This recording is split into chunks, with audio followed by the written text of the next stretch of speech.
It's Dave Lawrence with Brother Ed. Good morning and good afternoon.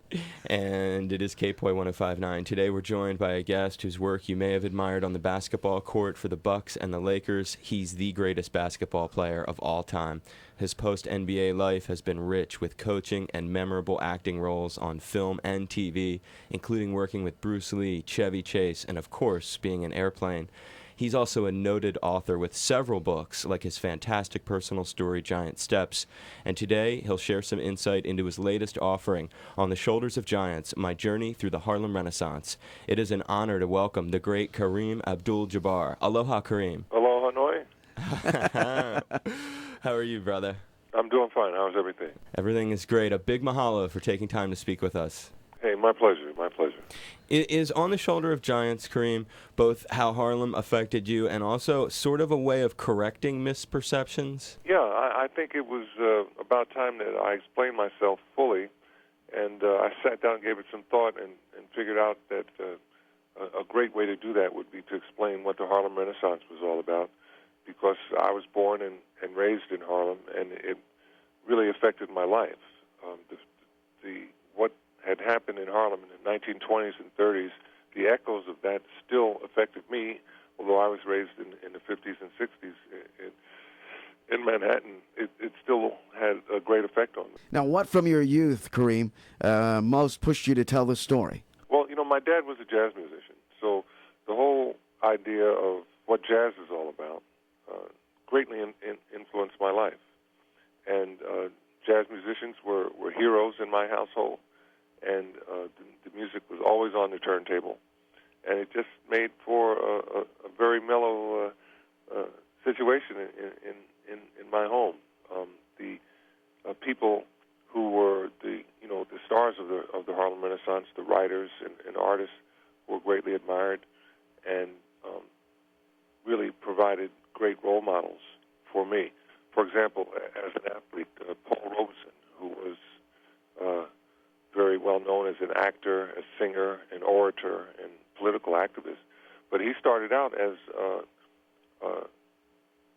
an All-American football player at Rutgers University, and he was Phi Beta Kappa there, and went on to do all these great things.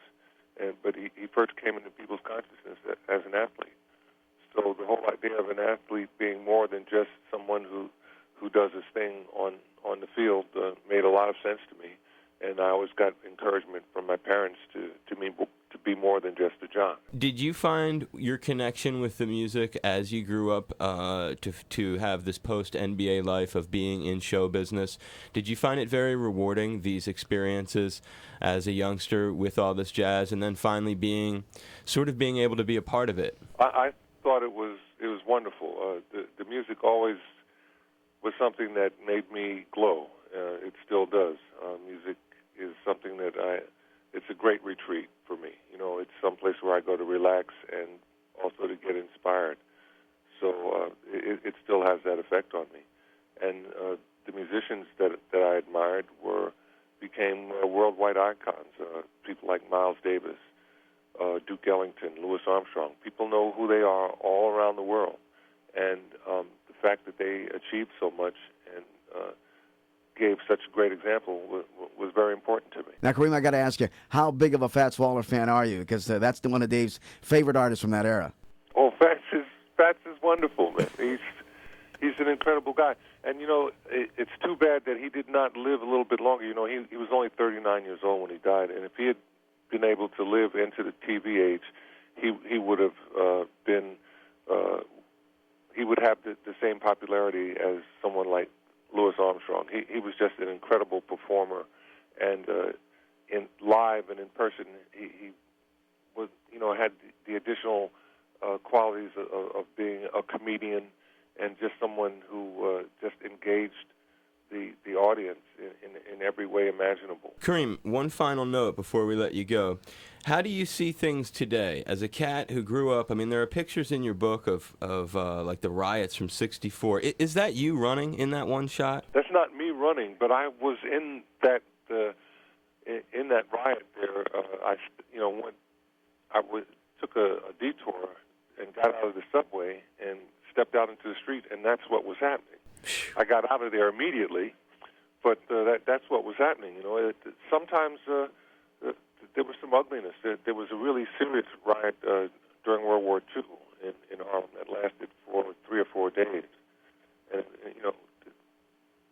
there were times when things got ugly, and that was my one close brush with it. Man, that's a part of the book. I was going to say, how much do you think things have changed from then to now? I mean, things have. I just wanted your take on it, sort of, in terms of equality and justice. Well, things have changed a lot.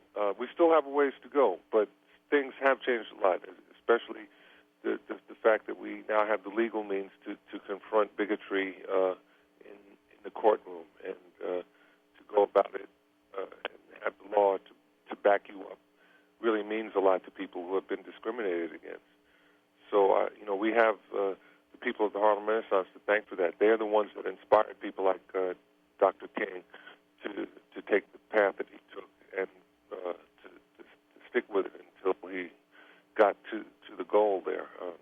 It's a very, very important aspect of what formed him. Kareem, you still live on Kauai? Oh, no, I kind of switched over.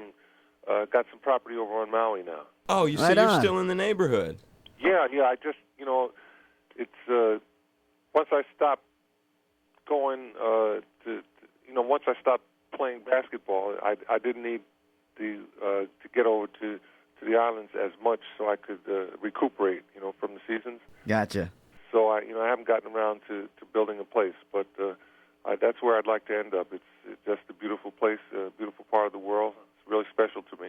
I lived on Kauai while you were building your home there, and just the talk in town was, we had to order this huge bed. Oh, hey, man, that's essential. and so you don't have a place on Maui, you just have land waiting to build a place? Yeah.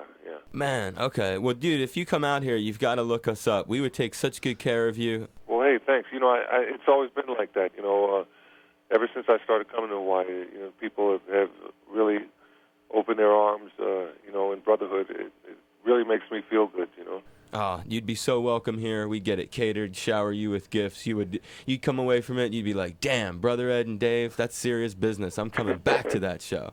Well, all right. You have a wonderful new book. It's On the Shoulders of Giants, My Journey Through the Harlem Renaissance. A big mahalo to the legendary Kareem Abdul Jabbar for being willing to be a part of the show here with us. Thank you, Kareem. Oh, hey, thank you, and aloha. I really appreciate it. You're very generous. No problem. Be safe, man. Big hugs. I will do that. You take care. Aloha. Aloha. Hi, this is Kareem Abdul Jabbar with Dave Lawrence. Hi, this is Kareem Abdul Jabbar, and you're listening to another 420 with Dave Lawrence. Hi, this is Kareem Abdul Jabbar, and you're listening to Dave Lawrence on KPOI FM Honolulu.